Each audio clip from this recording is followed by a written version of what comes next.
There's two ways to see the world. Some people see the thing that they want, and some people see the thing that prevents them from getting the thing that they want. There's a great story of two lumberjacks where every morning they start chopping wood at the same time, and every day they stop chopping wood at the same time. And every day one of the lumberjacks disappears for about an hour in the middle of the day, and every day he chops more wood than the other guy. And this goes on for months. And eventually the one who works all day, he says, I don't understand.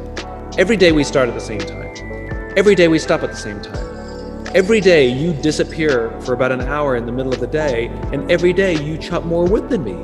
Where do you go for that hour? And the other lumberjack looks up and goes, oh, I'll go home and sharpen my axe. You know, that if you take an infinite mindset, it's not about how much you can get done each day. It's how much you can get done over the course of a career or over the course of a lifetime. And you got to take vacations, which means you turn off your email and you turn off your phone and you do not connect to the office. You know, go sharpen your axe. I have 5 little rules that you can follow as you find your spark and bring your spark to life. The first is to go after the things that you want. Let me tell you a story. So a friend of mine and I, we went for a run in Central Park. The Roadrunners organization, on the weekends, they host races. And it's very common at the end of the race, they'll have a sponsor who will give away something, apples or bagels or something. And on this particular day, when we got to the end of the run, there were some free bagels. And they had picnic tables set up, and on one side was a group of volunteers. On the table were boxes of bagels, and on the other side was a long line of runners waiting to get their free bagel. So I said to my friend, let's get a bagel. And he looked at me and said, the line's too long. And I said, free bagel. And he said, I don't want to wait in line. And I was like, free bagel. And he says, nah, it's too long. And that's when I realized that there's 2 ways to see the world. Some people see the thing that they want, and some people see the thing that prevents them from getting the thing that they want. I could only see the bagels. He could only see the line. And so I walked up to the line. I leaned in between 2 people, put my hand in the box, and pulled out 2 bagels. And no one got mad at me. Because the rule is, you can go after whatever you want. You just cannot deny anyone else to go after whatever they want. So the point is you don't have to wait in line. You don't have to do it the way everybody else has done it. You can do it your way. You can break the rules. You just can't get in the way of somebody else getting what they want. Rule number 2, take care of each other. The United States Navy SEALs are perhaps the most elite warriors in the world. And one of the SEALs was asked, who makes it through the selection process? Who is able to become a SEAL? And his answer was, I can't tell you the kind of person that becomes a SEAL. I can't tell you the kind of person that makes it through BUD/S. But I can tell you the kind of people who don't become SEALs. He says the guys that show up with huge, bulging muscles, covered in tattoos, who want to prove to the world how tough they are, none of them make it through. He said the preening leaders who like to delegate all their responsibility and never do anything themselves, none of them make it through.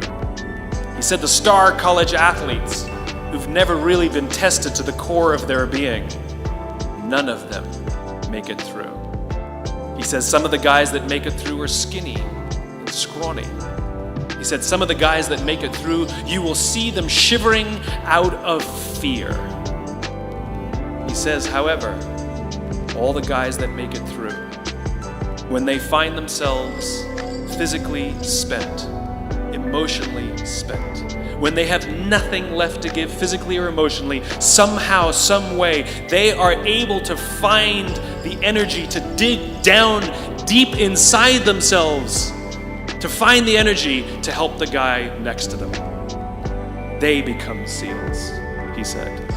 You want to be an elite warrior. It's not about how tough you are. It's not about how smart you are. It's not about how fast you are. If you want to be an elite warrior, you better get really, really good at helping the person to the left of you and helping the person to the right of you. because that's how people advance in the world. The world is too dangerous and the world is too difficult for you to think that you can do these things alone. If you find your spark, I commend you. Now, who are you going to ask for help, and when are you going to accept help when it's offered? Learn that skill. Learn by practicing helping each other. It'll be the single most valuable thing you ever learn in your entire life. To accept help when it's offered and to ask for it when you know that you can't do it.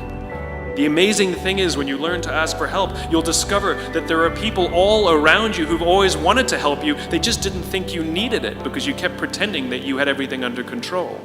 And the minute you say, I don't know what I'm doing, I'm stuck, I'm scared, I don't think I can do this, you will find that lots of people who love you will rush in and take care of you. But that'll only happen if you learn to take care of them first. Lesson 3. Nelson Mandela is a particularly special case study in the leadership world because he is universally regarded as a great leader. You can take other personalities, and depending on the nation you go to, we have different opinions about other personalities. But Nelson Mandela across the world is universally regarded as a great leader. He was actually the son of a tribal chief. And he was asked one day, how did you learn to be a great leader? And he responded that he would go with his father to tribal meetings. And he remembers 2 things when his father would meet with other elders. 1, they would always sit in a circle. And 2, his father was always the last to speak. You will be told your whole life that you need to learn to listen. I would say that you need to learn to be the last to speak. I see it in boardrooms every day of the week. Even people who consider themselves good leaders, who may actually be decent leaders, will walk into a room and say, here's the problem, here's what I think, but I'm interested in your opinion, let's go around the room. It's too late.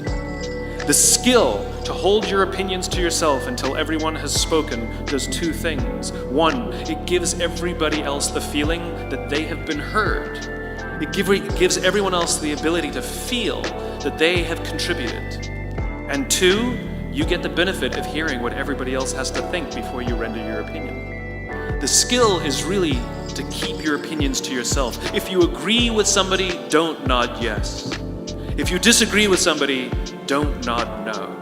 Simply sit there, take it all in, and the only thing you're allowed to do is ask questions so that you can understand what they mean and why they have the opinion that they have. You must understand from where they are speaking, why they have the opinion they have, not just what they are saying. And at the end, you will get your turn. It sounds easy, it's not. Practice being the last to speak. That's what Nelson Mandela did. Lesson 4.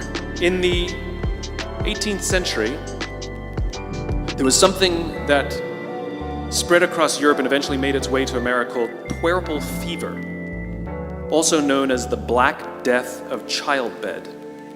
Basically what was happening is women were giving birth and they would die within 48 hours after giving birth.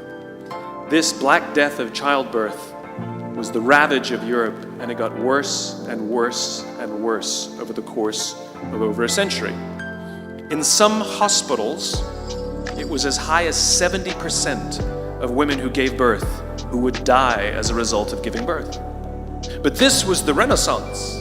This was the time of empirical data and science, and we had thrown away things like tradition and mysticism. These were men of science, these were doctors.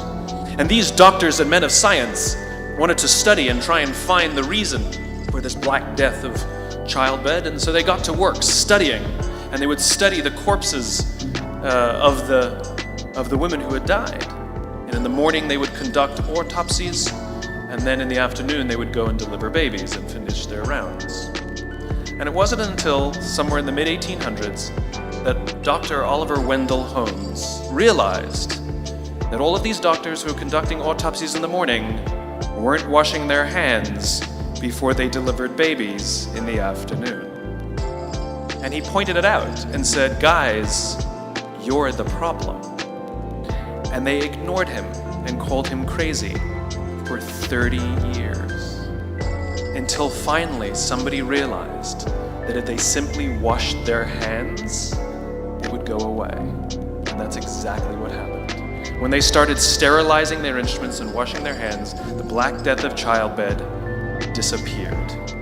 The lesson here is sometimes you're the problem. And my point is take accountability for your actions. You can take all the credit in the world for the things that you do right, as long as you also take responsibility for the things you do wrong. It must be a balanced equation.